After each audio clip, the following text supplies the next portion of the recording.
الله أكبر. بسم الله الرحمن الرحيم.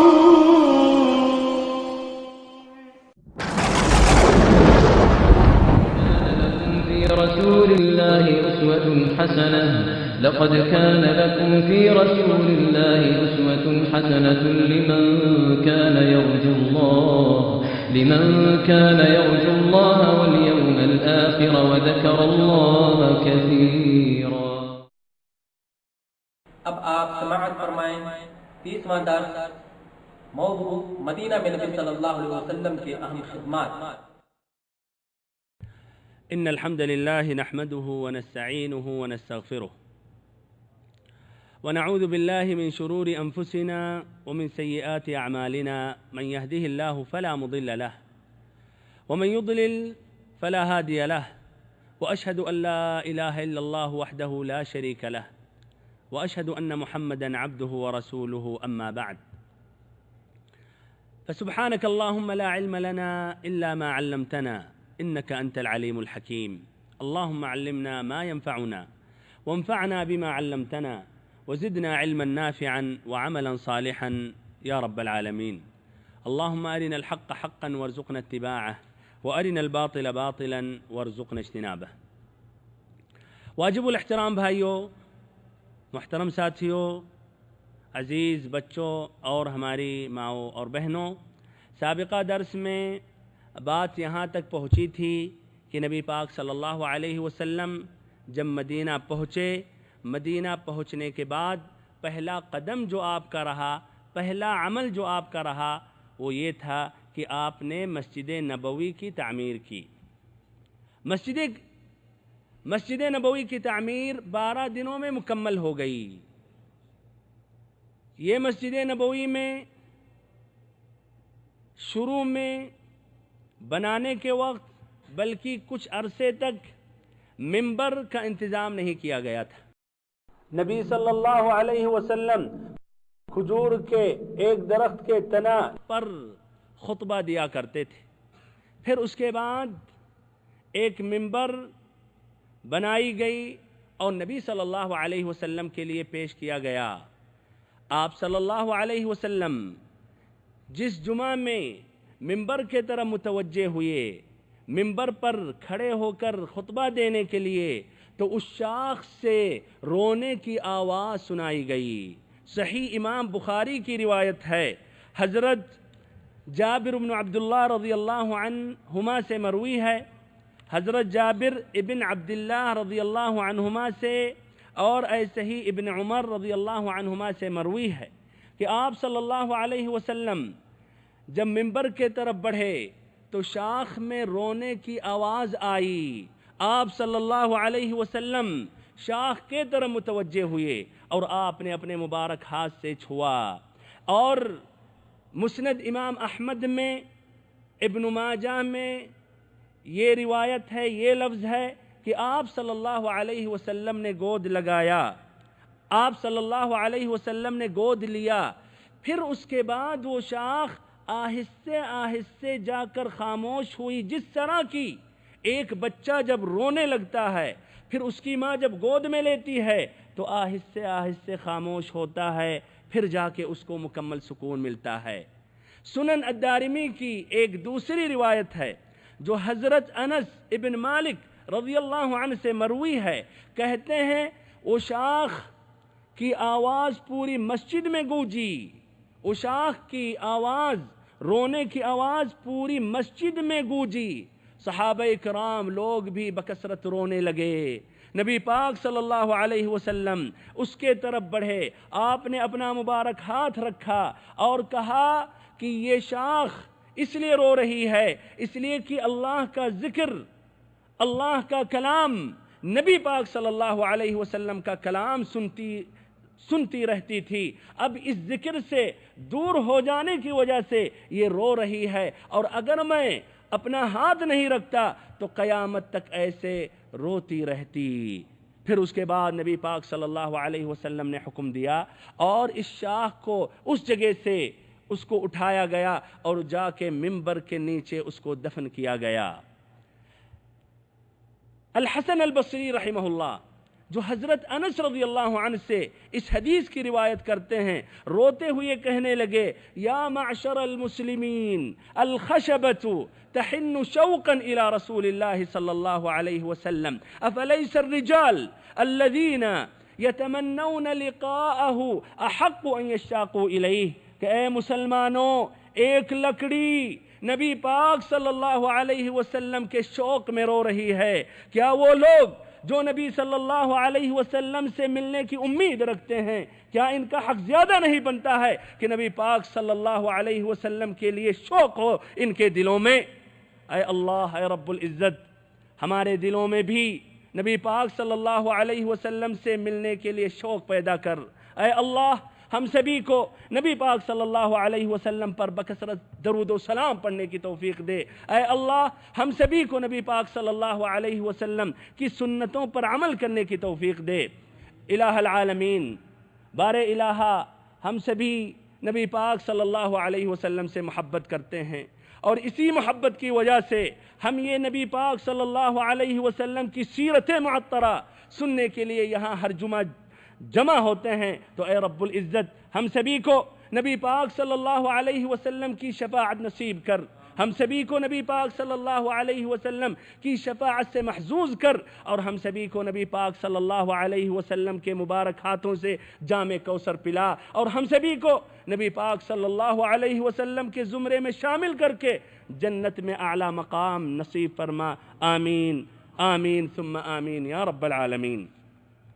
محترم بھائیوں اور بہنوں، یہ مسجد کی تعمیر مکمل ہو جانے کے بعد 5 وقت کی نماز کے لیے مسلمان جمع ہونے لگے، لیکن مسجد میں صرف 5 وقت کی نماز ہی نہیں قائم ہوتی تھی، یا صرف 5 وقت کی نماز کے لیے ہی مسجد نہیں کھلی ہوتی رہتی تھی، بلکہ مسجد کے متعدد اغراض و مقاصد تھے۔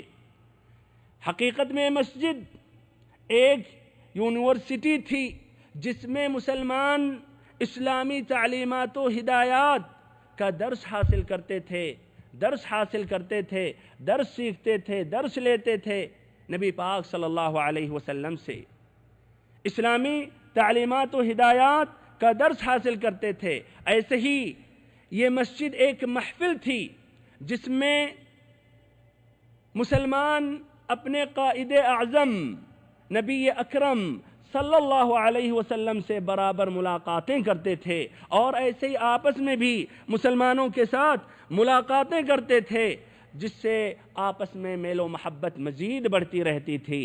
ایسے ہی یہی مسجد ایک مرکز کی حیثیت رکھتی تھی جہاں سے اس ریاست کا نظام چلایا جاتا تھا، اور یہاں سے مختلف مہمیں بھیجی جاتی تھیں۔ ایسے ہی یہی مسجد ایک پارلیمنٹ کی حیثیت رکھتی تھی جہاں مجلس شورا، مجلس انتظامیہ کے اجلاس منعقد ہوتے رہتے تھے۔ ایسے ہی نبی پاک صلی اللہ علیہ وسلم کبھی کچھ مشرک یا کافر قیدیوں کو لا کر مسجد میں باندھ دیتے تھے تاکہ قرآن مجید کی تلاوت سنیں، نبی پاک صلی اللہ علیہ وسلم کے احادیث مبارکہ سنیں، نبی پاک صلی اللہ علیہ وسلم کے اخلاق سے واقف ہو جائیں۔ مثلا ثمامہ ابن اثال رضی اللہ عنہ، جس طرح کی ثمامہ ابن اثال کے بارے میں آتا صحیح امام بخاری کی روایت ہے، ان کو قید کر کے لایا گیا، مسجد میں 3 دن تک باندھا گیا، پھر آپ صلی اللہ علیہ وسلم بغیر کچھ عوض لیے ہوئے آپ نے آزاد کر دیا، جبکہ مسلمانوں کا ایک شدید دشمن تھا۔ وہ گیا لیکن اپنا سفر مکمل نہیں کر سکا، واپس آ گیا، نبی پاک صلی اللہ علیہ وسلم کی خدمت میں حاضر ہو کر کہا اشہد ان لا الہ الا اللہ و اشہد انک رسول اللہ، میں گواہی دیتا ہوں کہ اللہ تعالیٰ کے سوا کوئی بھی معبود برحق نہیں، اور میں یہ گواہی دیتا ہوں کہ آپ اللہ کے رسول ہیں، آپ اللہ کے نبی ہیں۔ ایسے ہی یہ مسجد میں نبی پاک صلی اللہ علیہ وسلم باہر سے آنے والے سفیروں کو اور ایسے ہی مختلف علاقوں کے نمائندوں کا استقبال کیا کرتے تھے۔ ایسے ہی یہی مسجد فقراء و مہاجرین کے لیے ایک مسکن تھا۔ باہر سے کافی تعداد میں مہاجرین پہنچتے تھے، ان کا مسکن، ان کی رہائش یہی مسجد ہوتی رہتی تھی، اور ان کی تعداد اوسط میں 70 تک پہنچ جاتی تھی، اور کبھی 70 سے بھی زیادہ اور کبھی 70 سے کم ہو جاتی تھی۔ اور یہ معروف تھے اہل صفہ کے نام سے، جن میں ابو ہریرہ رضی اللہ عنہ تھے۔ ہمارے بھائیوں اور بہنوں، مسجد کی تعمیر مکمل ہو گئی، نماز کے لیے صحابہ کرام آنے بھی لگے، لیکن اب تک اذان مشروع نہیں ہوئی تھی، تو آگے پیچھے پہنچتے تھے، تعداد بڑھتی ہوئی چلی گئی، اور نماز تو پہلے فرض ہو چکا مکی زندگی ہی میں اسراء اور معراج کے وقت، لیکن اذان اب تک مشروع نہیں ہوئی تھی، بمعنی نبی پاک صلی اللہ علیہ وسلم بغیر اذان دیے ہوئے نماز پڑھتے تھے، مدینہ پہنچنے کے بعد بھی بغیر اذان دیے ہوئے نماز پڑھتے تھے۔ اس طرح 9 مہینہ گزر گیا، تو ایک مرتبہ نبی پاک صلی اللہ علیہ وسلم نے مشورہ لیا صحابہ کرام سے، کہا کس طرح ہم اعلان کریں، واضح کریں، لوگوں تک یہ پیغام دیں کہ نماز کا وقت آ گیا اور وہ مسجد میں آئے نماز پڑھیں۔ کچھ لوگوں نے یہ مشورہ دیا کہ ہم ایک گھنٹی لیتے ہیں اور گھنٹی سے بجا کر ہم اس طرح اعلان پیغام کرتے ہیں کہ نماز کا وقت داخل ہو گیا۔ تو آپ صلی اللہ علیہ وسلم نے کہا ذالک للنصارى، کہ یہ تو عیسائیوں کا یہ شعار ہے، عیسائی اپنی عبادت گاہوں میں یہ گھنٹیاں بجاتے ہیں۔ تو پھر کچھ لوگوں نے کہا لو اتخذنا ناقوسا، کہ اگر ہم ایک سور لے لیتے اور سور کے ذریعے لوگوں کو ہم بلاتے نماز کے لیے، تو آپ صلی اللہ علیہ وسلم نے کہا کہ ذالک للیہود، کہ یہ یہودیوں کا شعار ہے، یہ یہودی یہ سور استعمال کرتے ہیں۔ پھر کہا کچھ لوگوں نے لو رفعنا نارا، پھر کچھ لوگوں نے کہا لو رفعنا نارا، کہ اگر ہم آگ جلائیں اور آگ کی دخان سے، آگ کے دھواں سے لوگوں کو پتہ چل جائے گا اور نماز کے لیے آ جائیں گے۔ تو آپ صلی اللہ علیہ وسلم نے کہا ذالک للمجوس، کہ یہ تو مجوسیوں کا یہ شعار ہے، مجوسی اپنی عبادت گاہوں میں یہ آگ جلاتے ہیں اور آگ کو بجھنے نہیں دیتے ہیں۔ اتفاق نہیں ہوا اور وہاں سے سب منتشر ہو گئے اور وہاں سے سب چلے گئے۔ عبداللہ بن زید بن عبد ربہ، جس طرح کی یہ حدیث مسند امام احمد میں ہے، سنن ابی داود، سنن الترمذی، صحیح ابن خزیمہ میں ہے، یہ عبداللہ بن زید بن عبد ربہ رضی اللہ عنہ بھی اس مجلس میں بیٹھے ہوئے تھے، یہ بھی واپس ہوئے۔ رات میں انہوں نے خواب دیکھا کہ یہ ایک بازار میں داخل ہوئے اور ایک شخص سے ملاقات ہوئی، یا خواب میں ایک شخص سے ملاقات ہوئی، اس شخص کے پاس ایک سور تھا۔ تو عبداللہ بن زید ابن عبد ربہ نے خواب ہی میں کہا کہ اے اللہ کے بندے یہ بیچ دو، میں خریدنا چاہتا ہوں، آپ کے پاس یہ جو سور ہے میں خریدنا چاہتا ہوں۔ تو اس نے کہا کہ کیا کرو گے، یہ خرید کے کیا کرو گے، وجہ کیا ہے؟ کہا کہ میں اس کے ذریعے لوگوں کو نماز کی طرف، نماز کے لیے ہم بلائیں گے۔ تو اس آدمی نے کہا خواب ہی میں کہ میں آپ کو اس سے بہتر طریقہ نہ بتاؤں؟ کہا آپ ضرور بتائیں۔ تو کہا کہ نماز کے لیے بلانے کے لیے تم ایسا کہو اللہ اکبر اللہ اکبر اللہ اکبر اللہ اکبر اشہد ان لا الہ الا اللہ اشہد ان لا الہ الا اللہ اشہد ان محمدا رسول اللہ اشہد ان محمدا رسول اللہ حی علی الصلاة حی علی الصلاة حی علی الفلاح حی علی الفلاح اللہ اکبر لا الہ الا اللہ۔ پھر وہ آدمی کچھ پیچھے گیا، پھر آیا اور کہنے لگا پھر اقامت کے وقت ایسا کہو اللہ اکبر اشہد ان لا الہ الا اللہ اشہد ان محمد رسول اللہ حی علی الصلاة حی علی الفلاح قد قامت الصلاة قد قامت الصلاة اللہ اکبر لا الہ الا اللہ۔ صبح ہوئی، عبداللہ بن زید نبی پاک صلی اللہ علیہ وسلم کے پاس پہنچے اور اپنا اس خواب کا انہوں نے ذکر کیا. نبی پاک صلی اللہ علیہ وسلم نے کہا انہا لرؤیا حق انشاءاللہ، کہ یہ سچا خواب ہے انشاءاللہ.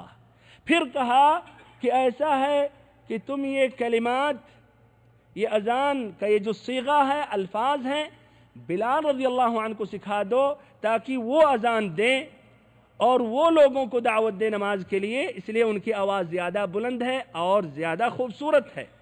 انہوں نے ایسا ہی کیا. بلال رضی اللہ عنہ کو اذان کے یہ جملے بتا رہے تھے اور وہ بلند آواز میں پکار رہے تھے. ادھر سے عمر رضی اللہ عنہ بھی اپنے گھر سے نکلے اور آ کے کہنے لگے اے اللہ کے نبی، میں نے بھی خواب میں ایسا ہی دیکھا ہے، یہی الفاظ میں نے بھی خواب میں سنا ہے. نبی پاک صلی اللہ علیہ وسلم خوش ہو کر کہنے لگے فَلِلَّهِ الْحَمْدُ، تو اللہ رب العزت کا شکر ہو، اللہ رب العزت کا شکر ہو. محترم بھائیوں اور بہنوں، آگے بڑھنے سے پہلے مسجد کی تعمیر کرنے کے بعد یا مسجد کی تعمیر اور ایسے ہی اذان کی مشروعیت میں جو اہم سبق، جو اہم فائدے ہیں وہ ذکر کر رہا ہوں. پہلا فائدہ، پہلا سبق یہ ہے کہ مسجد کی بہت ہی زیادہ اہمیت ہے اسلام میں اور اسلامی معاشرے میں. اس مسجد کا ایک خاص مقام اور مرتبہ ہے اسلامی معاشرے میں مسلمانوں کے لیے. ان کو اہتمام کرنا چاہیے کہ اپنے مختلف علاقوں میں، مختلف محلوں میں، مختلف بستیوں میں، مختلف گاؤں میں مسجد کی تعمیر، مسجد بنائیں جہاں آ کر جماعت کے ساتھ نماز پڑھ سکیں اور اللہ کا ذکر کر سکیں اور جو مسجد کے اغراض و مقاصد ہیں وہ بھی پورا کر سکیں. ساتھ ہی ساتھ جماعت کے ساتھ نماز پڑھنے کی اہمیت بھی ظاہر ہو رہی ہے. مسجد کی تعمیر کیوں کی گئی؟ خوبصورتی کے لیے. اس لیے اونچے سے اونچے مینارے بنائے جائیں دور سے دکھے نہیں، اس لیے جماعت کے ساتھ ہم نماز پڑھ سکیں. تو ہمارے بھائیوں کو سمجھنا چاہیے جو عورتوں کی طرح گھروں میں نماز پڑھتے ہیں، مسجدوں میں نہیں آتے ہیں اور اگر آتے ہیں تو کم آتے ہیں، تو ان کو یہ معنی مطلب سمجھنا چاہیے. ان کو غور کرنا چاہیے کہ نبی پاک صلی اللہ علیہ وسلم جب قباء میں پہنچے تو پہلا عمل، پہلا کام آپ کا یہ تھا کہ آپ نے مسجد قباء کی تعمیر کی. پھر جب مدینہ میں پہنچے تو مسجد نبوی کی آپ نے تعمیر کی. دوسرا فائدہ، دوسرا سبق یہ ہے کہ نبی پاک صلی اللہ علیہ وسلم کی یہ مسجد جو بنی ہوئی تھی نہایت ہی سادہ سادی تھی. اس میں تکلفات، اس میں مبالغے، اس میں تزیین یا خوبصورتی کا اہتمام نہیں کیا گیا. جس طرح کہ ابن عمر رضی اللہ عنہما کہتے ہیں المسجد كان على عهد رسول الله صلی اللہ علیہ وسلم مبنيا باللبن وسقفه الجريد وعمده خشب النخل، کہ نبی پاک صلی اللہ علیہ وسلم کی مسجد جو بنی ہوئی تھی یہ مٹی سے اور اس کی چھت کھجور کے درخت کی شاخوں سے، اور یہ ستون جو رکھے گئے تھے یہ کھجور کے درخت کی لکڑیاں تھیں. کھجور کے درخت کی لکڑیوں سے ستون بنایا گیا تھا. مسجد میں خوبصورتی کا اہتمام کرنا، نقش کرنا، رنگ برنگ پتھر رکھنا اور زیادہ سے زیادہ اس پہ قرآن مجید کی آیتوں کا نقش کرنا، قرآن مجید کی آیتوں کا نقش کرنا، یہ بھائیوں صحیح اور درست نہیں ہے. بہت سے علماء نے اس کو مکروہ قرار دیا اور کچھ اہل علم نے اس کو حرام قرار دیا، جس طرح کہ ابن حجر رحمہ اللہ نے اپنی کتاب فتح الباری میں. اور ان کی دلیل عمر رضی اللہ عنہ کا یہ قول ہے جس طرح کی صحیح امام بخاری میں ہے. عمر رضی اللہ عنہ نے کہا تھا اکننا الناس من المطر وإياك أن تحمر أو تصفر فتفتن الناس، کہ یہ مسجد کی تعمیر کرو تو اس طرح یہ مسجد ہونی چاہیے جس سے لوگ بارش سے محفوظ ہو جائیں، اور خبردار بچو اس کو پیلا لال کرنے سے، رنگ برنگ کلر کرنے سے، جس سے لوگوں کے لیے فتنہ ہو۔ اور آج بہت سی ایسی مسجدیں ہیں کہ ہم نماز پڑھنے کے لیے داخل ہوتے ہیں تو نماز پڑھنے کے بجائے اپنی نظر کو ادھر ادھر ہم گھماتے رہتے ہیں، اس کی خوبصورتی دیکھتے ہیں، پتھر پر غور و فکر کرتے ہیں، وہ کتابت پر غور و فکر کرتے ہیں۔ یہی فتنہ ہے جس سے عمر رضی اللہ عنہ نے منع کیا تھا اور روکا تھا۔ تیسرا فائدہ، نبی پاک صلی اللہ علیہ وسلم مسجد کی تعمیر میں خود شریک تھے، بنفس نفیس آپ خود شریک تھے، آپ بھی پتھر اینٹ اٹھا کر لے جاتے تھے۔ اس میں دو اہم فائدہ، پہلا فائدہ یہ ہے آپ صلی اللہ علیہ وسلم کے اندر تواضع تھا، آپ خاکسار تھے، اور آپ خود صحابہ کرام کے ساتھ اس عمل میں شریک تھے، نہ کہ ایک سائڈ پر بیٹھ کر صرف آپ حکم دیا کرتے تھے اور سب کی توجیہ کیا کرتے تھے، نہیں، اس کے ساتھ ساتھ خود شریک رہتے تھے۔ دوسرا فائدہ، آپ صلی اللہ علیہ وسلم بہترین نمونہ بن کر پیش ہوتے تھے صحابہ کرام کے درمیان۔ ایسے ہی ہم مسلمانوں کو بھی چاہیے کہ ہم بھی ایک بہترین نمونہ بنیں، جس کا ہم حکم دیں اس پر عمل کریں، جس سے ہم روکیں اس سے ہم خود دور رہیں۔ چوتھا فائدہ، چوتھا سبق یہ ہے، پہلی مشروعیت مدینہ میں اذان کی ہوئی، پہلی مشروعیت مدینہ میں اذان کی ہوئی۔ یہ اذان جو 5 وقت ہم سنتے ہیں، اور سبحان اللہ دنیا کا نظام اس طرح رب العزت نے بنایا ہے کہ کوئی لمحہ شاید خالی نہیں ہوتا ہو جہاں اذان کی آوازیں، جہاں آواز کی صدائیں، جہاں اذان نہ سنی جاتی ہو، کوئی لمحہ نہیں خالی ہوتا ہوگا، جس میں مسلمانوں کا یہ عقیدہ واضح کیا جاتا ہے، اللہ اکبر، اللہ اکبر، اللہ سب سے بڑا ہے، اللہ سب کے اوپر ہے، اللہ بلند ہے، اللہ سب سے اونچا، اللہ سب سے اونچائی پر ہے، اللہ سب سے بلندی پر ہے۔ اشہد ان لا الہ الا اللہ، گواہی دیتا ہوں، اقرار کرتا ہوں، میرا عقیدہ ہے، مسلمانوں کا عقیدہ ہے کہ اللہ تعالیٰ کے سوا کوئی بھی معبود برحق نہیں ہے۔ گویا واضح کیا جاتا ہے، تمام لوگوں کو، تمام جنوں کو دعوت دی جاتی ہے کہ اسلام یہ ہے جو اقرار کیا جاتا ہے کہ اللہ تعالیٰ کے سوا کوئی بھی معبود برحق نہیں ہے، وہی عبادت کے لائق ہے، وہی سب سے عظیم، سب سے بڑا ہے۔ اب اگر اللہ تعالیٰ سب سے بڑا ہے، وہی عبادت کے لائق ہے، تو ہمارے بھائیوں اور محترم ساتھیوں، ہمیں ان لوگوں کے بارے میں کیا کہنا چاہیے جو غیر اللہ کی عبادت کی طرف دعوت دیتے ہیں، جو کہتے ہیں کہ اولیاء اللہ کے دامن میں آؤ، اولیاء اللہ کی عبادت کرو، اولیاء اللہ سے مانگو، اولیاء اللہ کی قبروں پر پہنچ کے نذرانہ پیش کرو، جانور ذبح کرو، ان کی قبروں کا طواف کرو اور ان سے اپنی حاجت پیش کرو۔ اشہد ان محمد رسول اللہ، گواہی دیتا ہوں، اقرار کرتا ہوں کہ محمد صلی اللہ علیہ وسلم اللہ کے رسول ہیں۔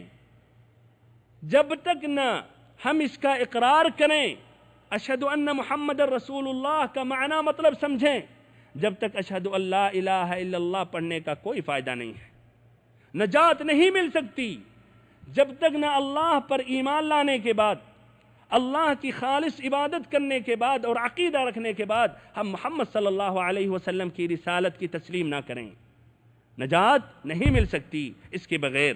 تو یہ بھی واضح کیا جاتا ہے، اشہد ان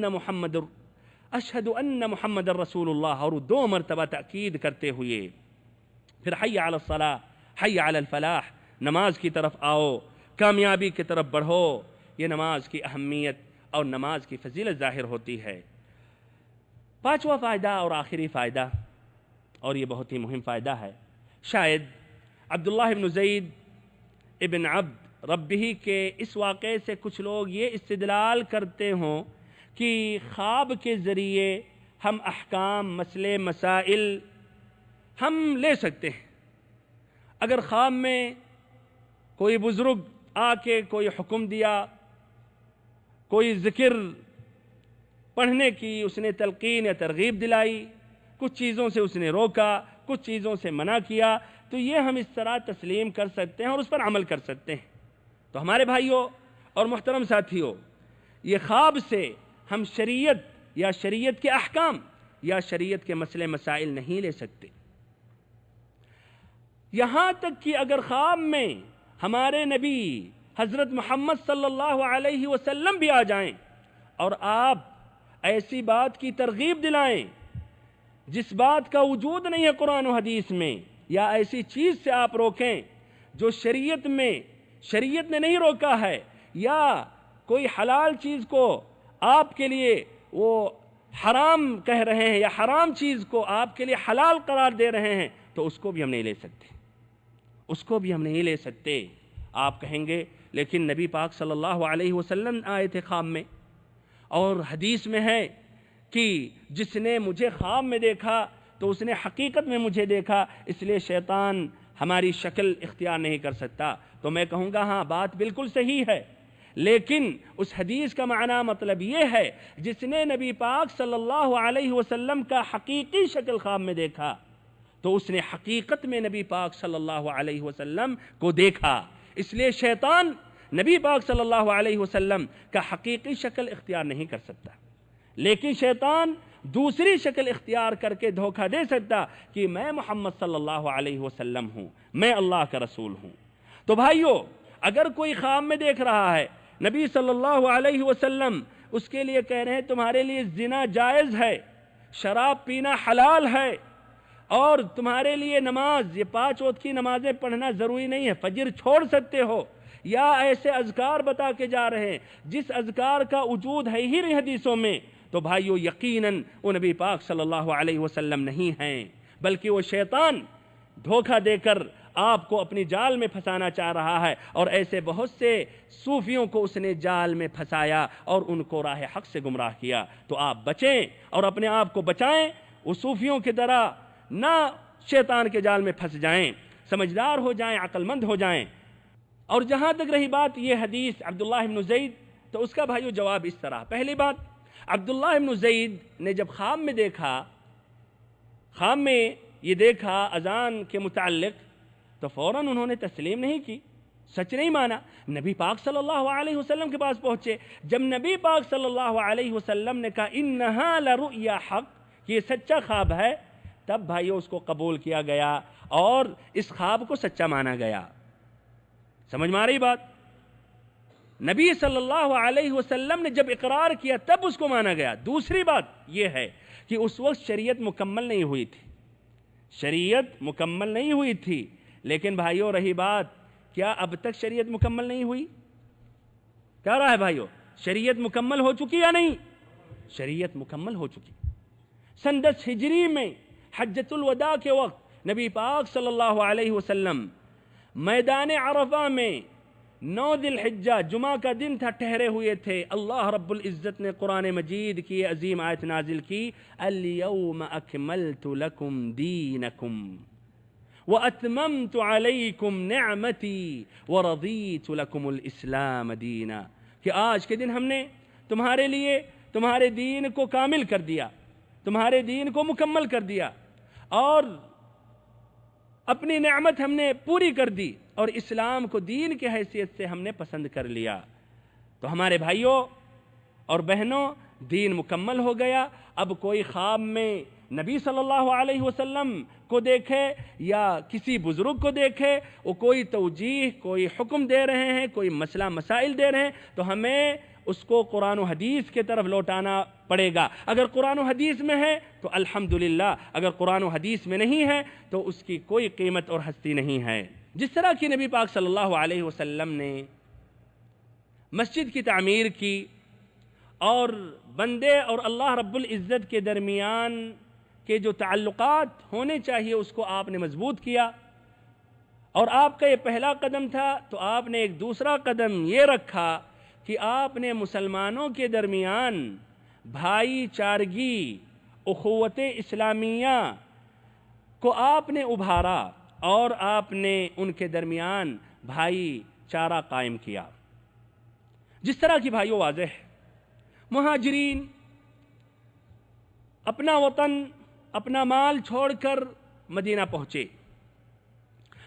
پہنچے اور ان کے پاس وہ بندوبست نہیں تھا، لیکن ایسی قوم سے، ایسے لوگوں سے ان کا وابستہ ہوا، ایسے لوگوں سے ان کی ملاقات ہوئی، ایسے لوگوں کے پاس پہنچے جو نہایت ہی فیاض اور نہایت ہی جود و سخا والے تھے، جنہوں نے مکمل طور پر مہاجرین کی مدد کی، ان کا ساتھ دیا، یہاں تک کہ ان کا بوجھ انہوں نے ہلکا کیا اور وہ بھی گزر بسر کرنے لگے۔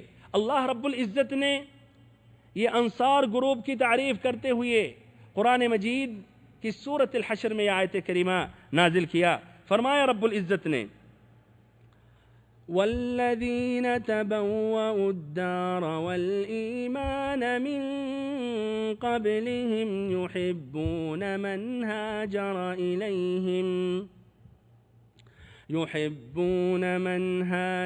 إِلَيْهِمْ وَلَا يَجِدُونَ فِي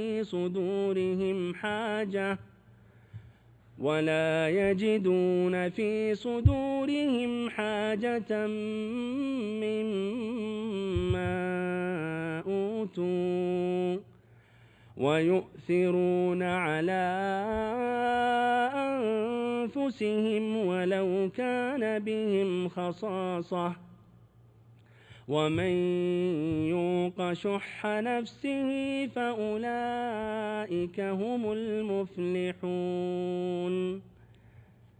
یہ آیت کریمہ سے پہلے اللہ رب العزت نے مہاجرین کے متعلق ذکر کیا کہ انہوں نے دین کی خاطر اپنا مال چھوڑا، اپنا وطن چھوڑا، اپنا مکان چھوڑا اللہ کی رضامندی حاصل کرنے کے لیے۔ پھر فرمایا رب العزت نے کہ ان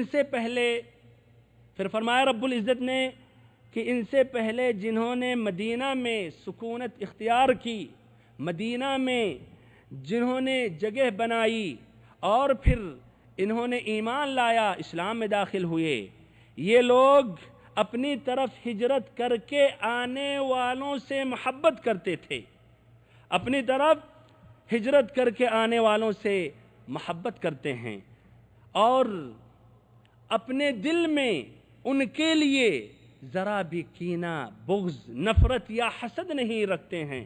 وَيُؤْثِرُونَ عَلَىٰ أَنفُسِهِمْ، بلکہ ان کو اپنے نفس پر بھی ترجیح دیتے ہیں، حالانکہ وہ خود نہایت ہی سخت ضرورت اور سخت حاجت ان کو ہوتی ہے۔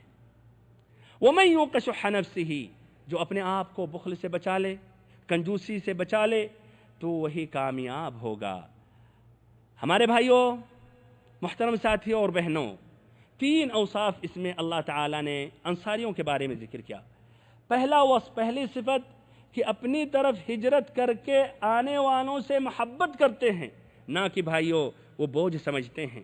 آج شاید کوئی بھی اسلامی ملک نہیں ہے جہاں لوگ باہر سے آنے والوں کو پسند کرتے ہوں، لیکن وہ انصاری اس وقت جبکہ بھائیوں خود دولت مند نہیں تھے، وہ زیادہ مالدار نہیں تھے، ان کے پاس وہ وسائل و ذرائع نہیں تھے، تب بھی رب العزت ان کے بارے میں کہہ رہا یحبون من ہاجر الیہم، جو ہجرت کر کے ان کے پاس آتے ہیں ان سے محبت کرتے ہیں، خوشی ہوتی ہے۔ دوسری صفت کہ ان کے دلوں میں ان مہاجرین کے لیے ذرا بھی حسد، کینہ، نفرت نہیں پایا جاتا ہے۔ تیسری صفت اپنے نفس پر بھی ترجیح دیتے ہیں، ان کو اپنے نفس پر بھی ترجیح دینا، یہ بھائیو بہت ہی اونچا مقام ہے۔ وما يلقاها الا الذين صبروا وما يلقاها الا ذو حظ عظیم، یہ ایسے منصب، ایسے مقام پر وہ لوگ فائز ہوتے ہیں جو صبر کرتے ہیں اور جو نہایت ہی خوش نصیب ہوتے ہیں۔ اس کی وضاحت بھائیو ان 3 واقعات سے آپ لے لیں۔ پہلا واقعہ جس طرح کی البلادری نے اپنی کتاب انساب الاشراف میں ذکر کیا، کہتے ہیں کہ ان انصاریوں نے نبی پاک صلی اللہ علیہ وسلم سے کہا ان شئت فخذ منا منازلنا، کہ اللہ کے نبی اگر آپ چاہیں تو ہم سے ہمارے گھر اور مکان لے لیں۔ دوسرا واقعہ جو صحیح امام بخاری میں موجود ہے، حضرت ابو ہریرہ رضی اللہ عنہ روایت کرتے ہیں کہ ان انصاریوں نے نبی صلی اللہ علیہ وسلم سے کہا یا رسول اللہ اقسم بیننا وبین اخواننا النخیل، کہ اللہ کے نبی ہمارے اور ہمارے بھائی، اللہ کے نبی، اے اللہ کے نبی ہمارے درمیان اور ہمارے بھائیوں کے درمیان ہمارے کھجور کے باغات کو تقسیم کر دیں، کھجور کے باغات کو تقسیم کر دے۔ ہمارے بھائیوں، آج ہم ایسے حالات سے گزر رہے ہیں، نام کے مسلمان ہیں لیکن نبی پاک صلی اللہ علیہ وسلم صحابہ کرام کے اخلاق سے کافی دور ہو چکے ہیں۔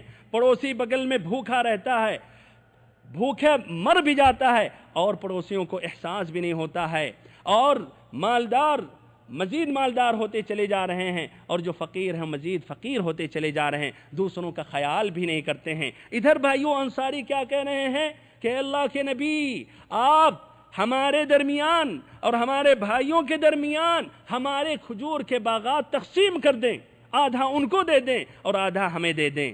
آپ صلی اللہ علیہ وسلم نے کہا نہیں۔ پھر انہوں نے کہا تو اللہ کے نبی وہ ہمارا کام کر دیا کریں اور پھر ہم ان کو اپنے پھل میں شریک کریں گے، آدھا آدھا رکھیں گے۔ اس پر وہ راضی ہوئے۔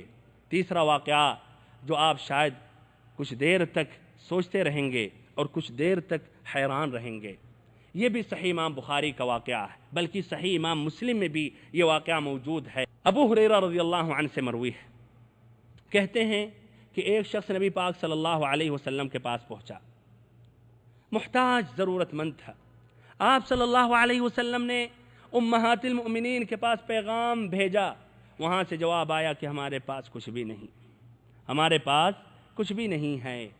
تو آپ صلی اللہ علیہ وسلم نے صحابہ کرام سے کہا، تو آپ صلی اللہ علیہ وسلم نے اپنے ساتھیوں سے کہا، الا رجل یضیفہ ہذہ اللیلہ یرحمہ اللہ، کہ اس رات کہ ہے کوئی آدمی، ہے کوئی شخص جو اس شخص کی مہمان نوازی اس رات کرے، اللہ اس پر رحم فرمائے۔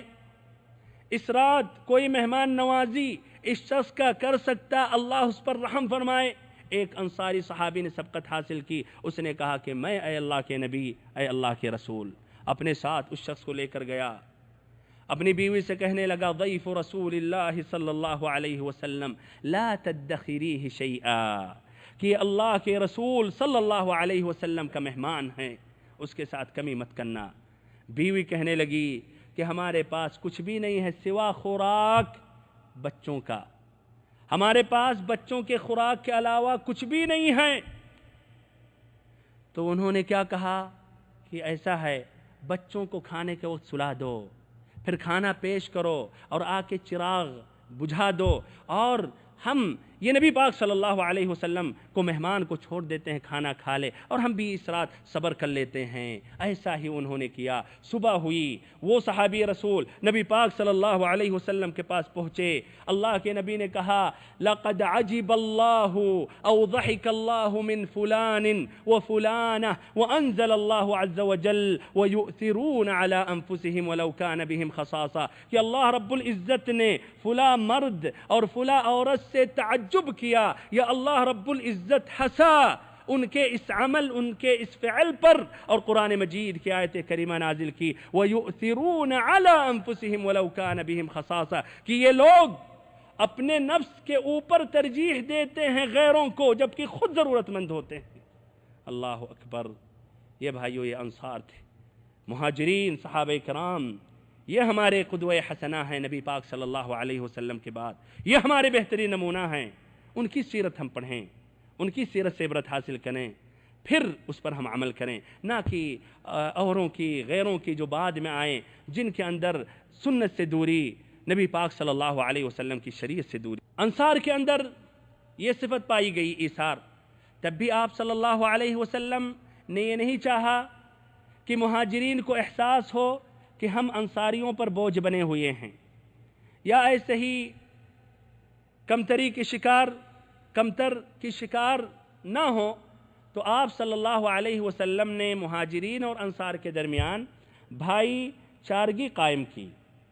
صحیح امام بخاری کی روایت ہے، انس رضی اللہ عنہ سے مروی ہے کہ انس رضی اللہ عنہ کے گھر پہ 90 آدمی بیٹھے، 45 تھے مہاجرین کے اور 45 تھے انصار کے۔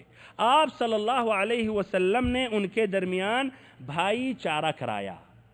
بھائی چارہ کا مطلب معنی کیا تھا؟ اس کا معنی مطلب یہ تھا کہ آپس میں ایک دوسرے کے غمخوار ہوں گے اور ایسے ہی موت کے بعد نسبتی قرابت داروں کے بجائے یہی ایک دوسرے کے وارث ہوں گے۔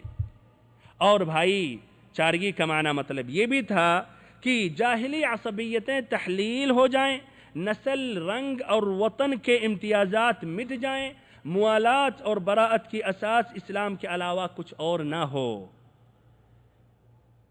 غزوہ بدر کے بعد یہ تمام پہلوؤں کو باقی رکھا گیا سوائے میراث۔ اللہ رب العزت نے یہ آیت کریمہ نازل کی وَأُولُو الْأَرْحَامِ بَعْضُهُمْ أَوْلَى بِبَعْضٍ کہ نسبتی قرابت دار آپس میں ایک دوسرے کے زیادہ حقدار ہیں۔ اس طرح میراث کا مسئلہ ختم کر دیا گیا، لیکن باقی جہاں تک رہی بات غمخواری اور ہمدردی اور بقیت اخوت اسلامیہ کے جو پہلو ہیں اس کو برقرار رکھا گیا۔ ہمارے بھائیوں اور محترم ساتھیوں، نبی پاک صلی اللہ علیہ وسلم نے اس طرح مہاجرین کو انصار سے جوڑ دیا، ہر کسی کو ایک دوسرے سے جوڑ دیا، ان میں اخوت کے پہلو پر دونوں کو متفق کر دیا، جس سے ایک دوسرے کے غمخوار ہو گئے، ہمدرد ہو گئے، معاون ہو گئے، مددگار ہو گئے۔ تو کیا ان مہاجرین نے اس سے ناجائز فائدہ اٹھایا؟ کہا یہ بہترین چانس ہے، اب آرام سے سوتے ہیں، آرام سے لیٹتے ہیں اور کھانے پینے کا ہمارا یہ انصاری بھائی تو کرے ہی گا۔ ایسا ہرگز نہیں کیا، اور یہ بات اچھی طرح سمجھنے کے لیے صحیح امام بخاری کے اس واقعے کو اچھی طرح سمجھیں۔ نبی پاک صلی اللہ علیہ وسلم نے عبد الرحمن بن عوف جو مکہ کے تھے، احد المبشرین بالجنہ، ہجرت کر کے مدینہ پہنچے تھے، ان کے اور سعد بن الربیع کے درمیان بھائی چارہ کرا دیا۔ سعد بن الربیع رضی اللہ عنہ نے کہا کہ اے عبد الرحمن، میں تمام انصار میں سب سے زیادہ مالدار ہوں، میں انصار میں سب سے زیادہ مالدار ہوں، تو ایسا ہے چلے ہم اپنے مال کو تقسیم کر دیتے ہیں، 2 حصوں میں ہم بانٹ دیتے ہیں، ایک حصہ آپ لے لیجئے اور ایک حصہ میں لے لیتا ہوں، اور ہماری عقد زوجیت میں اور ہماری 2 بیویاں ہیں، ان دونوں بیویوں میں سے جس کو تم پسند کر رہے ہو اس کو میں طلاق دے دیتا ہوں، اور عدت گزارنے کے بعد تم اس سے شادی کر لو۔ کیا بھائیو، خوشی خوشی انہوں نے کہا ہاں بہت بہت شکریہ، چلیے اپنی بیویوں کو دکھائیں، اس لیے جو مجھے پسند ہے اس کو طلاق دے دیں اور 3 مہینے کے بعد شادی کرتے ہیں، اور پھر آدھا مال تو ہمارے حصے میں آ ہی رہا ہے، اس طرح ہم عیش و آرام کرتے رہیں گے۔ نہیں بھائیو، کہا بارک اللہ فی اہلک و مالک دلونی علی السوق، کہ اللہ تعالیٰ آپ کے مال میں برکت عطا کرے، آپ کے اہل میں برکت عطا کرے، لیکن کیا آپ بتا سکتے ہیں کہ آپ کا بازار کہاں ہے، بازار کا راستہ کہاں ہے؟ یہ مشہور یہ جملہ ہے دلونی علی السوق، ان لوگوں کے لیے جو ہمت پست ہوتے ہیں، جو دوسروں کے سہارے پر جینا چاہتے ہیں، بلکہ مسجدوں میں بیٹھے رہتے ہیں اور پھر باہر جا کے ہاتھ پھیلا کے مانگتے ہیں، شرم و حیا بھی نہیں ہوتی ہے، اور وہ ہم مسلمانوں کا جاہل طبقہ جو کچھ مالدار ہوتے ہیں سمجھتے ہیں کہ یہ تو بہت پہنچے ہوئے ہیں اور ان کا پیٹ پالتے ہیں، کہتے ہیں فقیر ہیں، پہنچے ہوئے ہیں، ان کے پیٹ پہ مارنے کے بجائے ان کا پیٹ پالتے ہیں۔ اس طرح اسلامی معاشرے میں ایسے اپاہج قسم کے لوگ، ایسے ناکام جو کام نہیں کرتے ہیں، دوسروں کے سہاروں پر جیتے ہیں، ان کی تعداد بڑھاتے رہتے ہیں۔ آپ صلی اللہ علیہ وسلم نے کہا الید العلیٰ خیر من الید السفلی، بلند ہاتھ یہ نیچے والے ہاتھ سے بہتر ہے، یعنی دینے والا لینے والے سے بہتر ہے، نہ کہ لینے والا دینے والے سے بہتر ہے۔ انہوں نے کیا کہا کہ ہمیں بتائیے بازار کہاں ہے؟ بتایا گیا بنو قینقاع کا یہ بازار ہے۔ وہاں پہنچے، شام ہوتے ہوئے کچھ فاضل پنیر اور گھی تھا ان کے پاس، پھر اس طرح کئی دن جاتے رہے یہاں تک کہ کچھ دن کے بعد اللہ تعالیٰ نے ان کو کامیابی عطا کی، شادی بھی انہوں نے کر لی۔ نبی پاک صلی اللہ علیہ وسلم نے شادی کا اثرات دیکھا اور ان کے کپڑے پر زردی کا اثر دیکھا، تو آپ نے پوچھا کہ یہ کیا بات ہے، یہ کیا وجہ ہے؟ تو انہوں نے کہا میں نے شادی کی۔ سبحان اللہ، شادی بھی کر لی، دوسرے کے سہارے پر نہ رہے۔ پھر آپ صلی اللہ علیہ وسلم نے کہا کہ مہر کیا تم نے دیا؟ تو انہوں نے کہا کہ 1 نواۃ یعنی گھٹلی برابر سونا۔ پھر آپ صلی اللہ علیہ وسلم نے کہا اولیم ولو بشات، کہ ولیمہ کرو چاہے ایک بکری ہی کیوں نہ ولیمہ میں پیش کرو۔ ہمارے بھائیوں اور محترم ساتھیوں، یہ تھا سلوک انصاریوں کا مہاجرین کا ساتھ۔ آپ صلی اللہ علیہ وسلم نے بھائی چارگی جو دونوں کے درمیان قائم کی تھی، اس سے اندازہ کیا جا سکتا ہے کہ انصار نے کس طرح بڑھ چڑھ کر اپنے مہاجرین بھائیوں کا اعزاز و اکرام کیا تھا، اور کس قدر محبت، خلوص، ایثار اور قربانی سے کام لیا تھا، اور ساتھ ساتھ مہاجرین نے بھی ان کا اعتراف کیا، ان کے اس حسن سلوک کا اعتراف کیا، اور ساتھ ساتھ ان پر بوجھ نہ بنے رہے، نہ انہوں نے اس سے غلط یا ناجائز فائدہ اٹھایا۔ اللہ رب العزت سے ہم آخری میں دعا کرتے ہیں کہ اللہ تعالی ہم سبھی کو نبی پاک صلی اللہ علیہ وسلم کی سیرت مبارکہ مکمل طور پر سمجھنے کی توفیق دے، اور اس میں جو عبرت اور سبق ہیں ہمیں مکمل طور پر استفادہ حاصل کرنے کی توفیق دے۔ وصلی اللہم وسلم وبارک وانعم علی عبدک ورسولک محمد۔